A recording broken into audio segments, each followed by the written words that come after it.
Hi, and welcome to Inspiring Honesty. I'm your host, Greg Brahe, and I'm an atheist.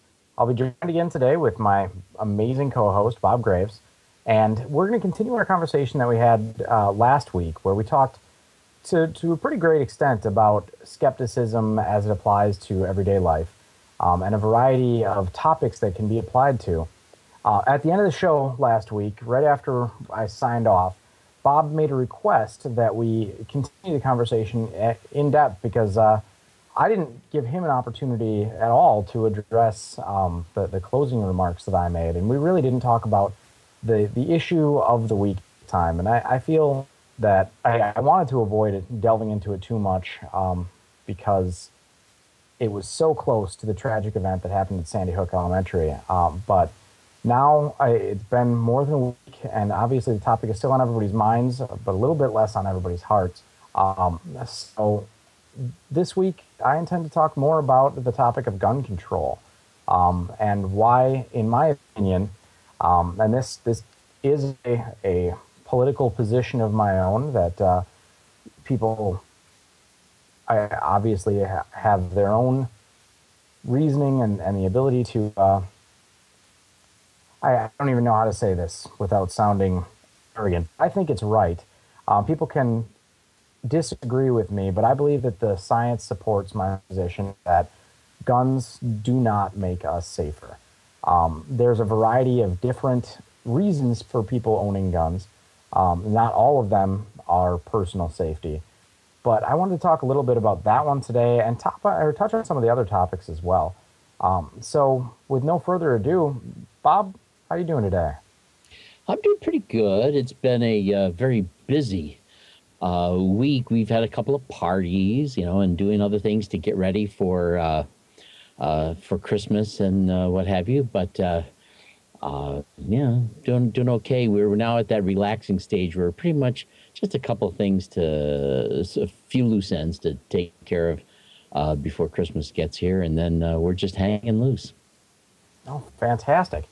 That there's nothing like it working in school systems and having holidays come around. My wife is a teacher, and it's so nice having her around and not having to have the stress of, going into work on Wednesday. And it's a beautiful thing to have a little bit of vacation time and time to enjoy the holidays. And even as an atheist, I really love Christmas. It's a time for me to see my family and my friends and have a great time. So, do you have any plans to travel or do anything exciting?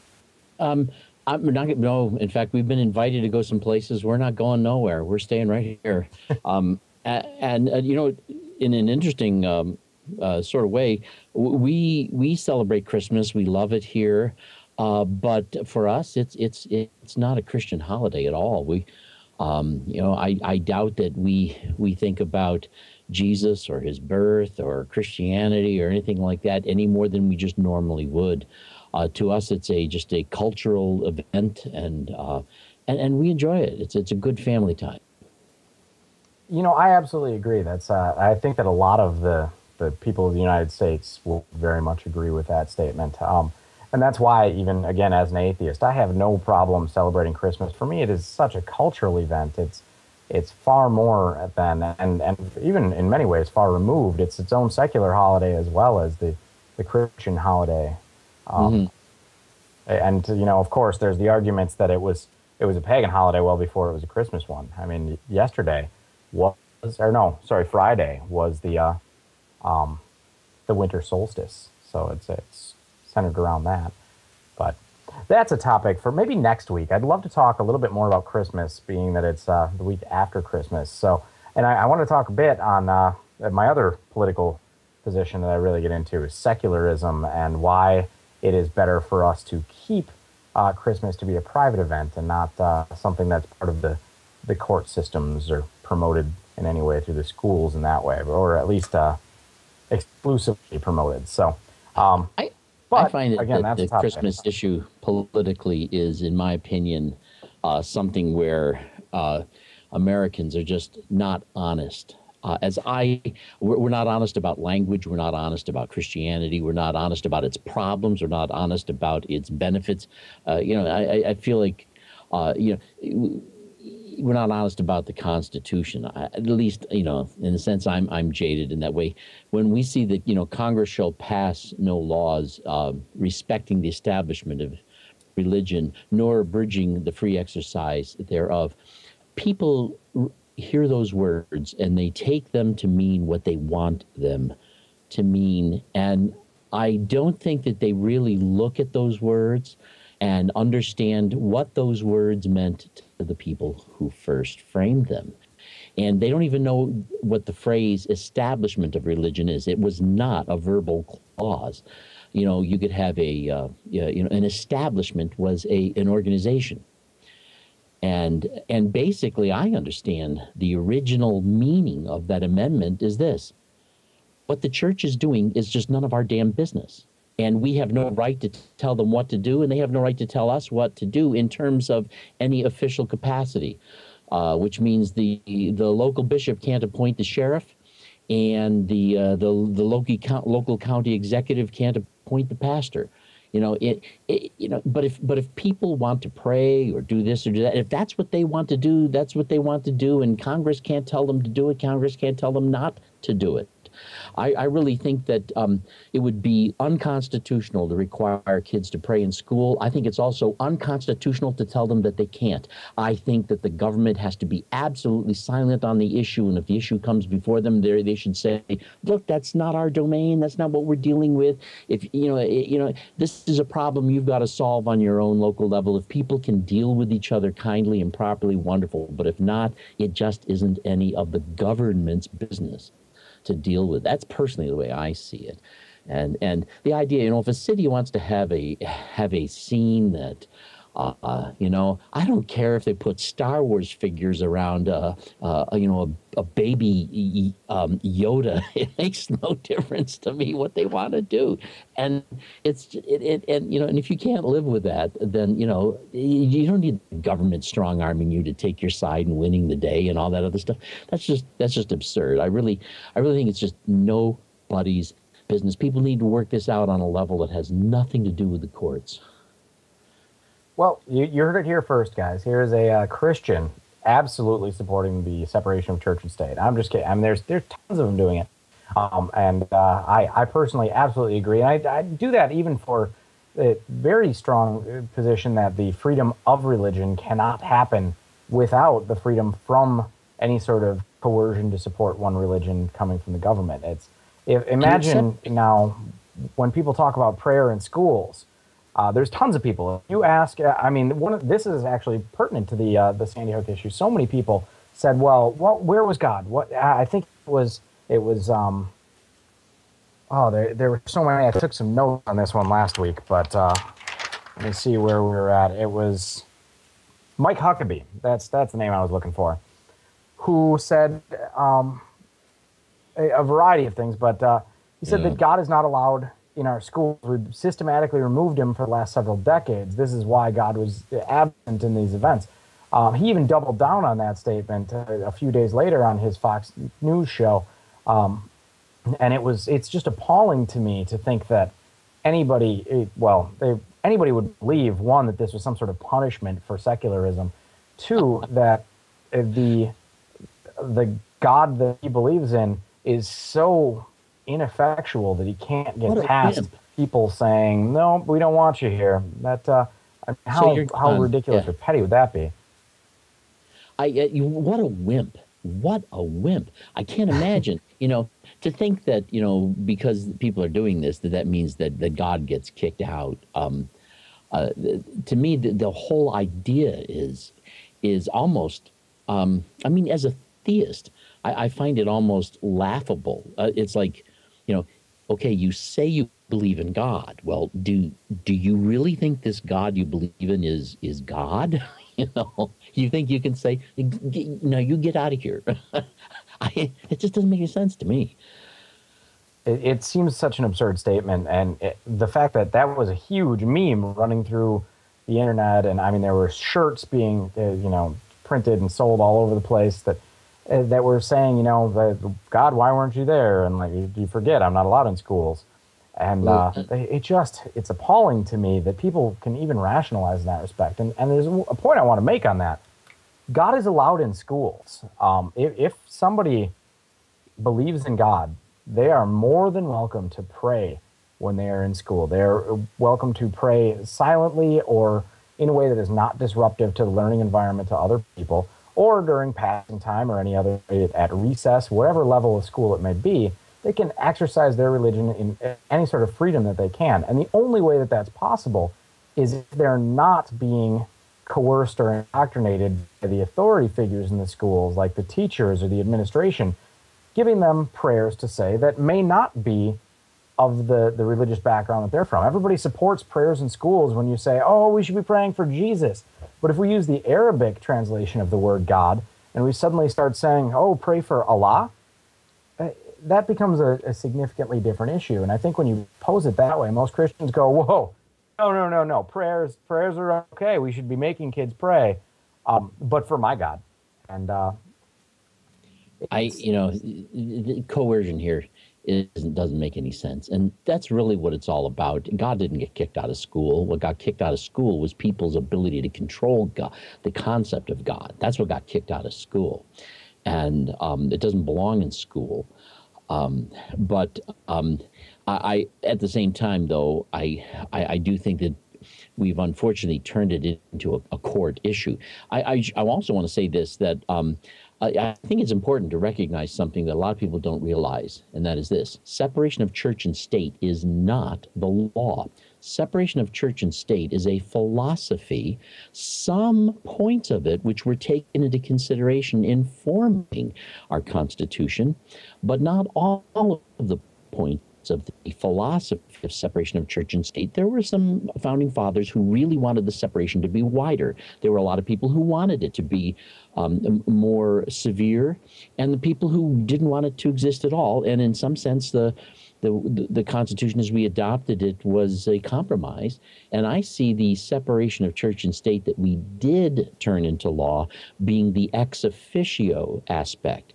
That is, and a lot of people don't know this, that in previous history, for example, in France, the church and the government are in some ways commingled, and that there are responsibilities that some people have by virtue of the fact that they have a certain position in the church. There are other countries in Europe where a person who's a minister in the official church religion receives his paycheck from the taxes collected in that country. And that in America, we decided to create two different organizations that coexisted but had no power one over the other. People had the right to organize establishments of religion, and we had the right to organize a government, and they were not one and the same, and nobody was ex officio, a member. I mean, do you know what I mean by ex officio? Some people, it's not a word we use too often. That just because a person has authority in one area doesn't automatically give them authority in another. However, if you wanted to become a minister, you had to go through the protocol and the terms that were necessary by the organization that was going to ordain you. If you wanted to be a United States senator, you had to win the election. And if you wanted to do both, you can do both. You weren't forbidden to do both, but there was this separation that you can't do one and get both by having done one. Do you see what I'm saying? I absolutely do. I agree. I mean, I don't know as much of the international politics side of it as you do, so that was interesting to learn. But I know a lot on the United States side of it and the philosophical side of it.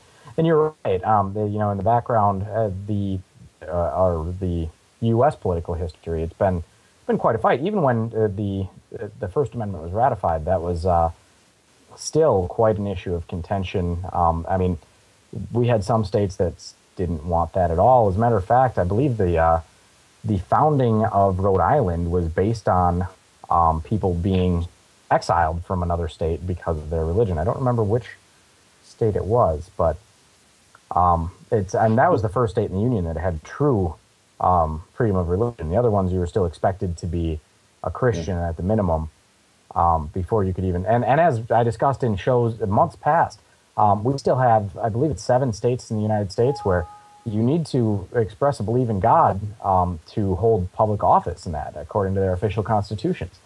I don't get that. We certainly don't have an absolute separation. I think we should, but we Right. don't. Yeah, I certainly don't think that we need to prescribe, or no one should be forced in to be a citizen, to be involved in the process of government. You just need to be a person who has not done anything to violate your contributing. I mean, we, for example, and I'm not so sure I always agree with this. Felons, lose the right to vote. I'm not sure if all felons do, but I think some do. But the if you live here, if you're a citizen, you get to participate, and there should be nothing other than that in terms of trying to be a democracy, a representative democracy. It seems to me that I'm like when you told me about Texas, and there's what, 7 states that are that way, 6, 7 states. Mm-hmm. It's 7, I believe. Yeah, It's been a while since I looked that one up, but yeah, it made an impression at the time, so I'm pretty confident that it's 7. it's crazy. Yeah. Well, I want to move on a little bit from the First Amendment here and talk about the Second Amendment, because you specifically did request that last week, and go into that subject a little bit more. So from what I've gathered, just from our other conversations on Facebook and things, this might be an issue that you and I don't fully agree on. Our positions seem to not dovetail as much as they generally do, which still, yeah. Well, that's awesome though, because I think you've certainly spoken articulately and well to many ideas, and I've enjoyed even many of the ways we've agreed with each other. But I'm pretty sure we don't. I mean, even in your opening statement, when you said that guns do not make us safe. First of all, I don't really. I don't see that statement as necessarily valid, but I also don't see it as relevant. It's not a question of whether or not guns make us safe. It's they're here, and what can you do about them now? And I would want us to make the decision that we make not based on the angst and the emotion that we have, which I hate to say this because I think that we are appropriately upset about Newtown, Connecticut. But I also want to say I think we're a bit disingenuous. There were 28 people that died there. The shooter killed 20 kids, 6 adults there at the school, his mother off the school, and himself. 28 people died there. 28 people die every day from drunk driving, every day. And since that day, how many people have died? Over 280 people have died since that day. And, just because what I want to say is this, that it is genuinely upsetting, but when it happens all at once, we allow that to traumatize ourselves. And some of these all at once traumas, we talk to ourselves statistically. For example, there's a plane crash and maybe 215 people die. And people say, well, statistically, it's still the safest way to travel when you compare it with, car accidents. And that's true, although it is greatly tragic when that plane goes down. But, I don't want to assuage the upset nature that we have. I think that it's terrible when things like this happen. But it just wouldn't work as well socially to say something like, well, doesn't happen every day, and school is still the safest place to be. But more people die that way. But I do see it as being I agree. I think that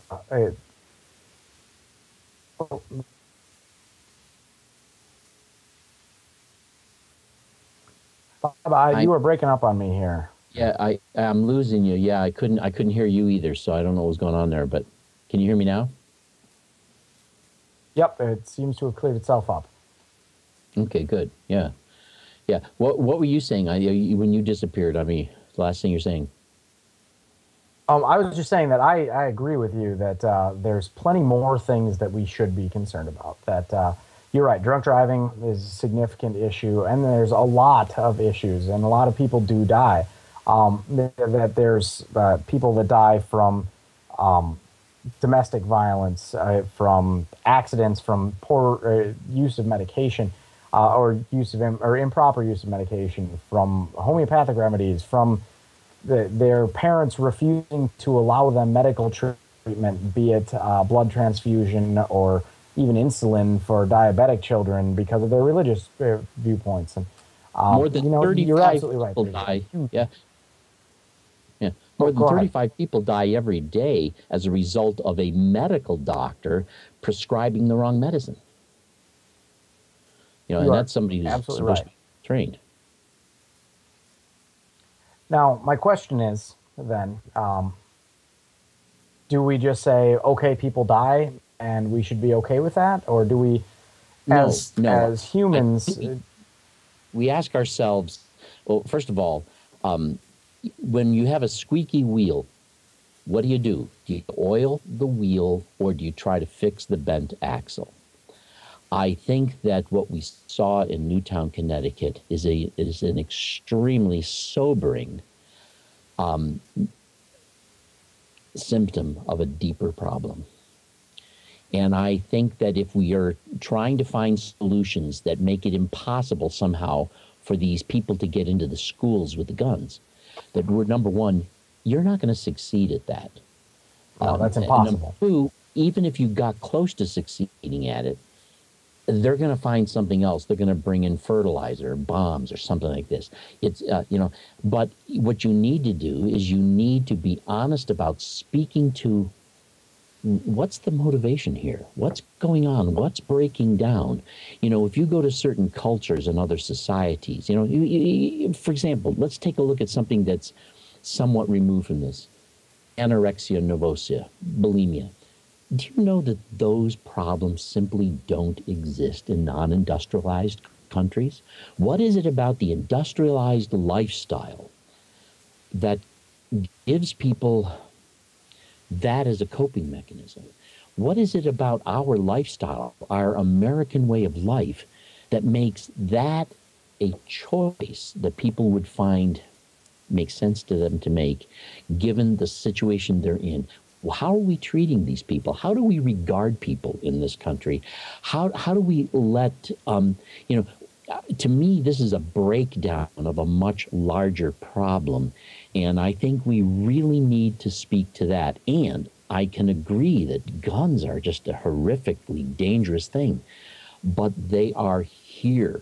And I guarantee you that if you try to take them away, only the law-abiding people are going to be the one. Now, I'm not a gun owner, and I've never been a gun owner. I'm just that's not me.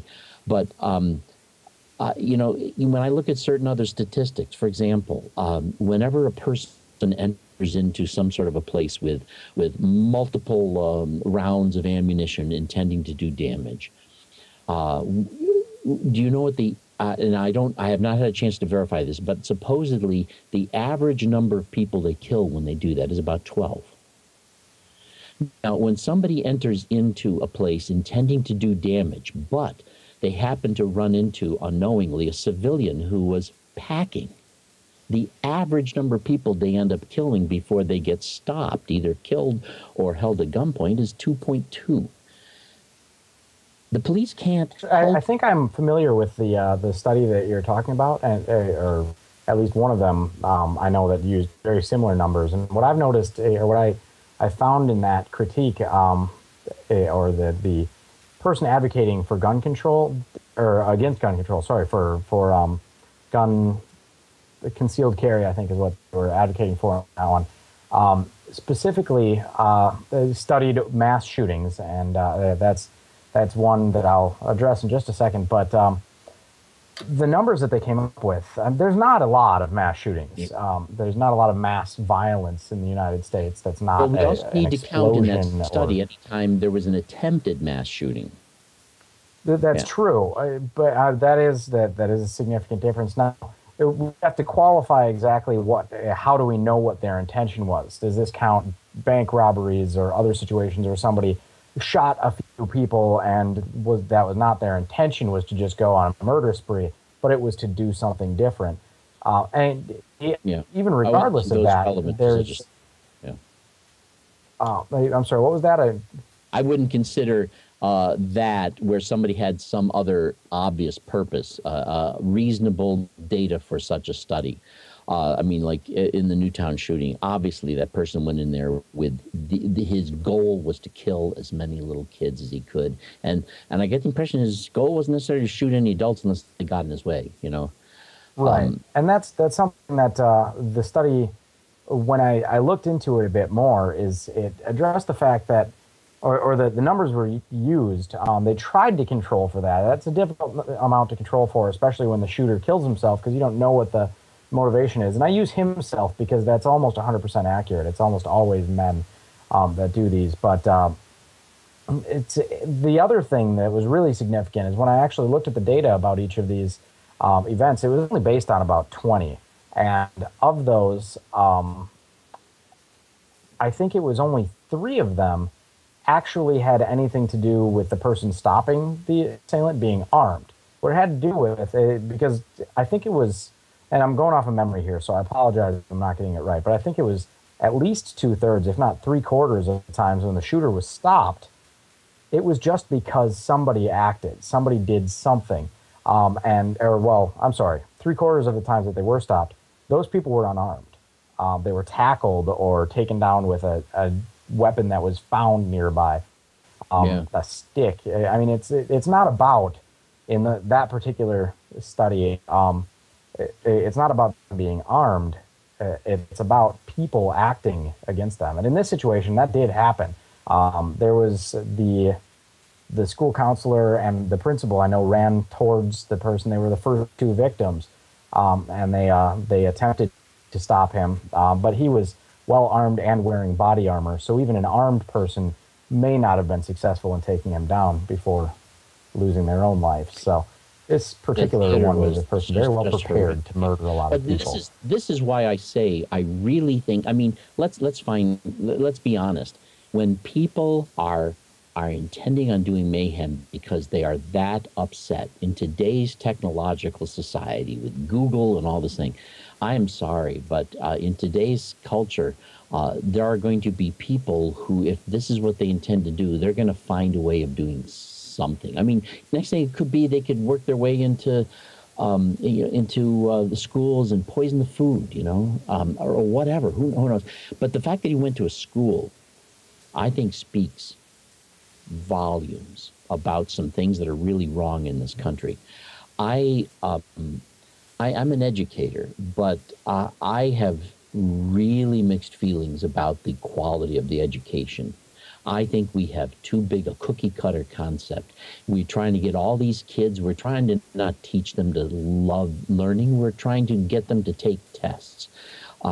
We're trying to get all the kids to sit in a row of desks and do this and do that and listen to the teachers' well-prepared lessons. And I'm not saying that these teachers don't care about the kids, but I'm saying that we're living in this illusion that we can teach kids things in a way that has absolutely, in my opinion, absolutely no respect for who these children are as human beings and what it is that really is necessary to be done to teach a child. And I don't think that education in this country is genuinely headed in that direction. And when you find somebody who doesn't quite fit into he's going to graduate straight A's, go to college and become the next CEO of a big Fortune 500 company, when you get somebody who doesn't fit in that category and they go through the system and they're made fun of, or they're an outcast, and we allow this kind of thing to happen, and they're not, and we don't have now I'm not talking about special ed either. I'm talking about we have an educational system that lives in this illusion that everybody's going to go to college, and that's all we need to do is prepare people for that sort of thing, and we're creating these very outcasts this fellow went back to school to go to a place that was for him no doubt very painful.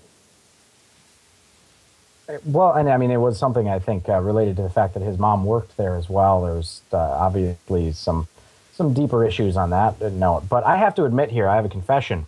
The Sandy Hook thing is a bit of a Trojan horse for me.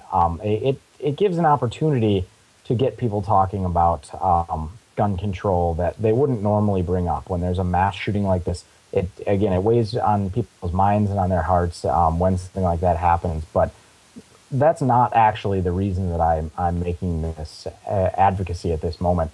As a matter of fact, I absolutely agree with you that there's nothing that we can do to stop things like this that are not done on a cultural level or a personal level. Um, that just gun control is not going to stop mass shootings. I will. I mean, I had to meet head on your statement that armed people reduce the Hmm. damage done in these, because I just from the studies I've read, that's not very well supported by the evidence. But even so, even if that is the case, shootings like this are very, very rare. You have your children. I mean, people. I've had the discussion several times in the last week with people saying, "Well, my kids should be safe in school. Maybe we need to put armed guards in school. Maybe, bulletproof glass and lock the doors and do every." I mean, they want to school or turn the schools into prisons to keep their kids safe, and you can't do it. And your kids are safe in school. School is one of the safest places your kids can be, particularly from that type of violence. There's other violences that are significant issues for students, coming from other students. There's sexual violence coming from teachers and other students as well. These are things that are they're endemic within the structure of the schools in a very different way, but not related to guns in that respect, and not aided by guns in any way. Um, we have a viewer comment here that said it looked like there's a correction. I, I may have been mistaken about the mom working in the school. I don't know if that was Yeah, an we don't accurate know whether. I statement don't or think not. she worked there, but that was the original rumor. But yeah, don't know what her relationship there was. Okay. Thank you, viewer, for that. I'll have to look into that more. And I always do appreciate corrections on any factual claims that I make. So I'm not necessarily conceding to you on that one, viewer. Don't try to sneak them in like that. I'll look it up.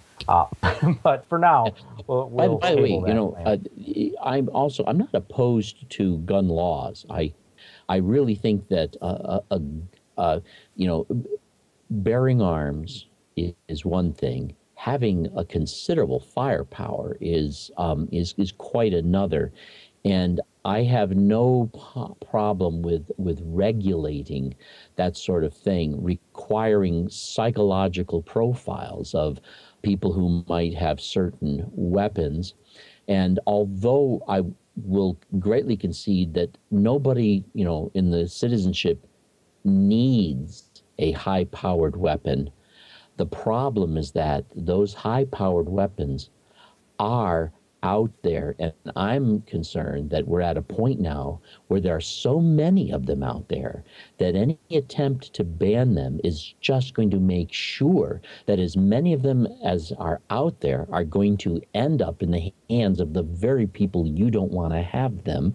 And if we were to ever try to collect them, I guarantee you there would be so much police corruption or some other form of corruption where the people collecting them would be making a ton of money, some of them, in making sure that things went wrong and that these things ended up being rediverted into some direction where we don't want them to be.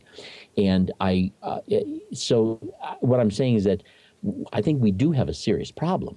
And and I think we have to be honest about the fact that this is a serious problem. But it's not like we can just go in and say, well, let's pass a law, let's do this, let's do that, and the problem will go away.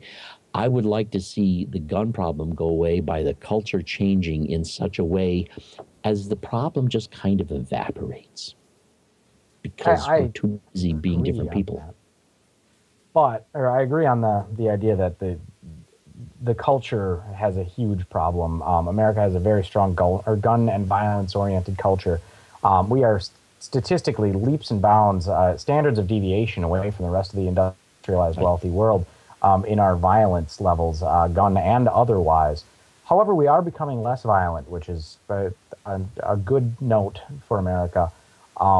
That we are significantly more violent than most of our peers yet, but it is dropping. Now, you're not the only person who believes strongly in the right to bear arms. And we have a viewer comment here. It says, I believe in the right to bear arms, but if we are going to ban guns, then the government needs to get rid of their guns too. It doesn't make sense to keep the people who govern armed, but leave the people whom they govern defenseless. Is one of the first steps toward governments taking more control than they are entitled to. And it's the main reason why our founding fathers were sure to put this in the document that established our fundamental rights. And so that is one of the common opinions as well on this particular subject. And I know we only have about 15 minutes left for the show, so we're not going to be able to delve into all of them. But I want to talk about that particular question, and the other one that is the idea of guns making us safer on a personal level. I'm not talking about mass shootings. I'm specifically saying anybody who use the argument, I own guns for safety, because that is, I would say, probably the top four reasons I've heard people own guns. One is it's for safety. I keep it for safety, or well, I should say one is hunting. Probably more people own guns for hunting than anything else. Two, I've heard personal safety. Three, I've heard target shooting. People just enjoy target shooting and things of that nature. And the fourth one is the one specifically mentioned by that viewer, that it's a fundamental right because the government should be afraid of the people and not the other way around. So I think that target shooting and hunting are less of an issue here. There's nobody talking about banning guns entirely, just saying no more guns, we're taking them all away. So that's a bit of a straw man. Used to talk that way, but that's not getting anywhere anymore. Yeah, right. It's I mean that's not really the argument that anybody's bringing to the table at this point. The question is, should we be putting tighter regulations on the access to guns, as far as who has them, how many they have, what types of guns, and what types of ammunition? And I think that those are very much intertwined with the reasons about safety from either other individuals or from the government. And this is where I was advocating so strongly for skepticism last week, because I don't think that either of those statements is supported by any sort of data or evidence that anybody could make an argument that owning a gun makes them safer in any way. And honestly, America has the largest government, or the largest military on the planet, with 40% of the world's military spending. The world's military spending being spent by the United States. The idea that your handgun is going to keep you safe from the Harrier jets and the Predator drones is unlikely. It may keep you from being...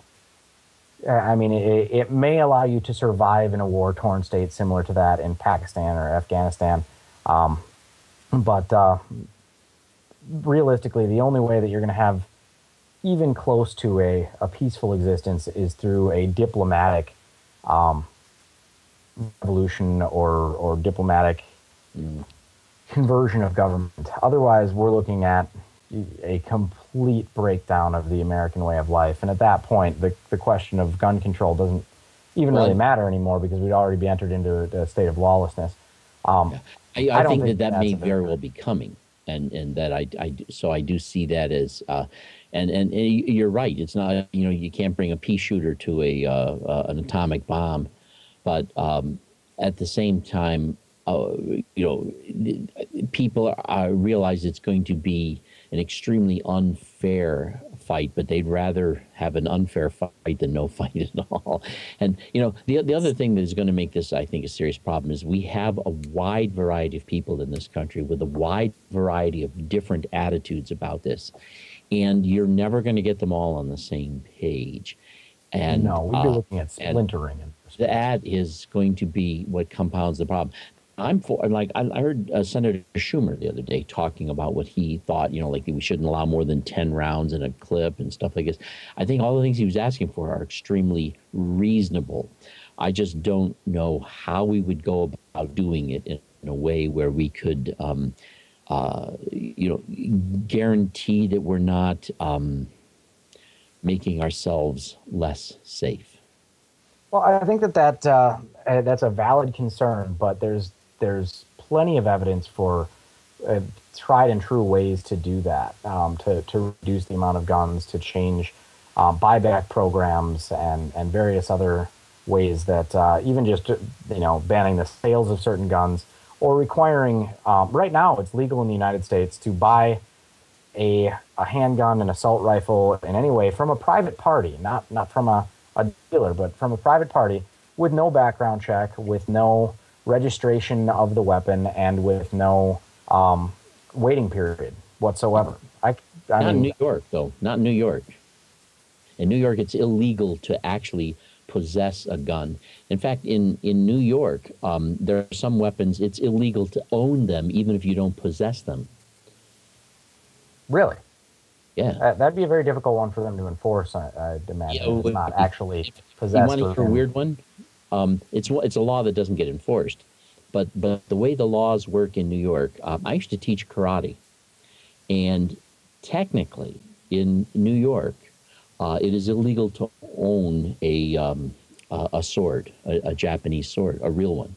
You know, and there's plenty of people who do, and I've never heard of anybody getting arrested for it.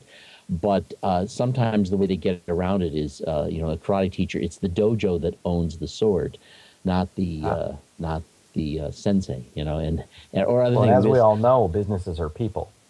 yeah, well, yeah, That you might can't send be a the bit of an business to issue for them show. now. But anyhow, in New York, you cannot possess the weapon. I suppose if you owned it, like some people might inherit a weapon, in New York, I don't know what you have to do with it. It's got to be in a box and but you can't actually possess it without a And that's without. I don't know exactly what the gun laws are in any individual state, but I do know that there's a variety of gun laws in different states. And here's a couple of stats that I put together before the show here that speak to this. I mean, these are all supported by studies. I can cite the name of the study, but across the states, if there are more guns, there's more homicide. And I'm not talking specifically gun death, but homicide in general. This is now each of these is a correlation, not necessarily a causation. But I think that when we look at the aggregate of all of it, it it becomes a little bit more clear that it may very well be a causal relationship. Is it a per capita study, or is it just a total number of guns and total number of homicides? This is each one. I'm sorry. What was the first part of the question? I didn't quite hear that. Is it a per capita statistic? I mean, states that have a larger population have more guns and have more homicides, but that doesn't mean anything. Sure. These would be per capita. These are homicide rates. They're not Okay, yeah. just total number of homicides. But this is from the American Journal of Public Health, and this is, mind you, published on data from. It looks like. Now, what are you inferring from that? 2002. What are you inferring the data implies, therefore? Well, this one just says if there are across the states, more guns means more homicide. Now, again, that one alone. No, it doesn't. It doesn't. That is a misuse of statistics. There's more guns and there's more homicides. How do we know that the reason that there aren't more guns is because there are more homicides, so more people buy guns because they don't feel safe in a place where there's so many homicides? We don't know. We can't explain the relationship. Right, and as I said, this one's a correlation, not a causation. I'm making the argument from multiple statistics and multiple studies, though, that it's more likely a causal relationship than any individual study can give. So this is one, that the more guns there are in a state per capita, the more likely there are to be, or the more homicides there are in that state per capita. There's also, the same is true across all high-income nations. There's generally, through a very large literary review, from, let's see, Aggression and Violent Behavior, a review journal from 2004 that was published. It's Firearm Availability and Homicide. Said that that's true across countries, across regions, across states. So this is several things specifically associated to that particular correlation. But then we also need to look at, of course, I've got to find the other statistics here quick. Oh, you cut out on me. Or you're. No, I just stopped talking there for a second. Oh, yeah. Let's see.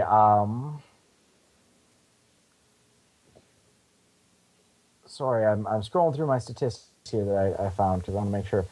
I am representing this. Okay, owning a gun um, makes you twice as likely to commit suicide. It makes you, and with by any means, and again, these are correlations. If you own a gun, you are statistically twice as likely to commit suicide. You are 4 to 5 times. There's a couple of conflicting studies there. More likely to be shot in general. States that have stricter gun control laws have fewer deaths from gun control or from gun related violence. And I would say these statistics mean absolutely nothing because the number of reasons why this might be so are so huge that we can't put any cause in it. I mean, 1,000 statistics don't even begin to then draw the conclusion of cause. Before you can draw the conclusion of cause, you have to show the custody of motivation all the way through, and that hasn't been done. I would imagine that people who are more morbid, people more suicidal, might be more attracted to guns, and that skews it. It's not that, damn, they like guns, and now look at, they committed suicide. I just don't buy that. I don't think it works that way. I don't think having a gun causes a person to feel more suicidal, or that a lot of people feel suicidal. They just don't have a gun. But Bob, the question here is not should we ban guns or anything because of any of these statistics specifically. These are all responses to the statement, owning a gun makes me safer, I have a gun for safety. Because statistically speaking, guns don't make you safer. As a matter of fact, they make you 4 to 5 times as likely to get shot. And that has see, nothing here again, to do with I'm saying that's a parenting. totally bogus statistics because the people who want a gun for safety are probably involved in a lifestyle and a culture where they're more likely to get shot anyway. And so we don't know that owning the gun is making the difference in why they're likely to get shot. Well, is this controlled by urbanization, by regions? So is even within cities like Detroit, people that own a gun are still 4 to 5 times more likely to be shot than people who could live down the street. I mean, at a city level, it's the same. If I was in the mafia, and of course, as we know, there's no such thing. If I was in the mafia, I would need a gun for safety, and the chances are that I would also get shot are a lot higher than my neighbor who's not in the mafia. And who knows what these people are doing or why they feel they need a gun for safety or these other. So I'm saying that I understand that these statistics are there, and I do believe they have an explanation. I just don't. I just think that we can't jump to this conclusion. And one of the things I do feel is important. I really feel that as a culture, we are way too violent, way too denigrating of each other, and that we are creating the tension that guns are supposedly a solution to. And I don't buy the idea that the guns are a great solution. They certainly aren't. And I don't own one. I'd sometimes thought of the idea of buying one, but but my final decision whenever I think about it is no, I don't want one here. But I really think that it's the culture that is more. We need to work more there, and if we do that, I think we have a better guarantee of success. If we could do that, I just don't know if that's the kind of thing we could do. So maybe a stopgap agree measures. on so many levels here, Bob. But it's when you consider that our culture is a very slow moving entity and slow changing entity. I think there's all kinds of things we could do. Politically speaking, there's not a lot of people that have a lot more opinions than I do on these subjects. But I think that we need to be responsible in the way that we look at things and to take reasonable precautions. When we look at things like the TSA, the Transport Security Administration, their reactionary stance after September 11th, the Patriot Act, a variety of things that have been essentially security theater and don't actually do anything to make us any safer, they have been implemented because everybody will take their shoes off before you go through a metal detector to get on an airplane because one guy put a bomb in his shoe. But when we have thousands of deaths on an annual basis from guns, then people will not even consider the idea of limiting clip size, of psychological evaluations, limiting just general common sense gun regulations that can and have been shown to actually do things and to help. But you're right; these correlations are not they're not direct causations, and it's very likely the person buying a gun for protection is more likely to be in a situation that they would need that than a person who doesn't feel that sort of compulsion. I can tell you that I know plenty of people who use that argument here in Appleton, Wisconsin, where the last violent crime that was not committed by a friend or a family member was barely in recent memory. Or I mean, barely in living memory. So it's not. I guess the argument that I'm making here is whatever reasons that you have for owning a gun, for supporting gun rights, I feel that they should be questioned in the same way that the reasons that you give for supporting gun restrictions should be. That we I can need agree to with you support these there. things based on Yeah. data. In fact, even on the issue of safety, buying a gun for safety, I'm sorry, a gun isn't safe unless you're also going to become a person who understands what they are, knows how to use it, appreciates it, gets yourself educated. And in fact, one of the reasons why I've decided personally not to get one is I don't have the time to educate myself to learn all the things I'd want to know, things I don't even know that I would need to know and that I don't know that I could know. That I'd want to know before I was a responsible gun owner. And so since I couldn't be a responsible gun owner, I don't want to own one yet. That's basically where I've been. And I'm very much with you on that. I do technically own a gun. I inherited a hunting shotgun from my grandfather, and it's kept locked up at my dad's house. I have a child here in the house. I have no need to have a gun. I don't feel unsafe in any way. I've yet to get to the point in my career that that I've gotten death threats for what I say or do about religion. Although I do expect that to come at some point. Maybe at that point, I might have to reconsider my political stance. Who knows? But until then, the only thing that I'm advocating for is reasonable inquiry into these questions. That somebody who says their guns, they buy a gun because it makes them safer, or they're doing it for their safety, is that an accurate statement or not? Is it an accurate statement that we should not have any restrictions on guns? That the more guns there are out there, the fewer restrictions, the overall better it's going to be for individuals and for society. There's arguments made by people on either side of that. And what I'm suggesting is that we scrutinize these arguments, that we look at the data and we consider if these are rational, real, and based on the evidence. So I guess what I need to end with here, because I'm running over time and Joey's going to be upset with me, is that I do not have a, he's reprimanding me. I'm going to keep going now. Now, I don't have a weapon because I am not capable of using it.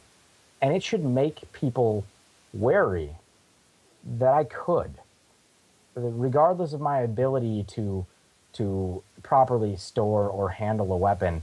In the state of Wisconsin, I went through hunter safety, which was a 4-day class that made sure I don't shoot people when I'm out hunting. I could legally get a concealed carry permit and carry a handgun with me anywhere that I go that doesn't have explicit restrictions about it. And I could try to stop some situation that I deem dangerous by using this gun.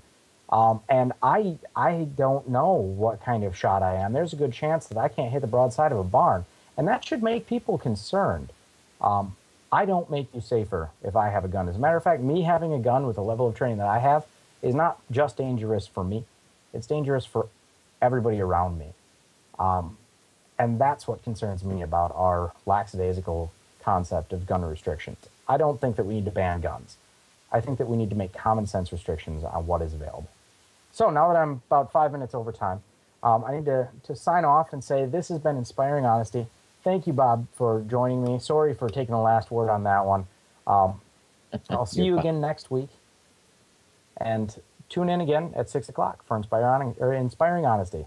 Have a great week. Well, ladies and gentlemen, as we have learned today, Greg is not short of words, but he's a man of honesty, and he inspires us all. And that's worth robbing Bob Greaves of 5 minutes of his show. And Bob is more than happy to give Greg that time. And so say thank you to Bob, Greg. Thank you, Bob. All right, we'll be back in a moment, folks. See you later.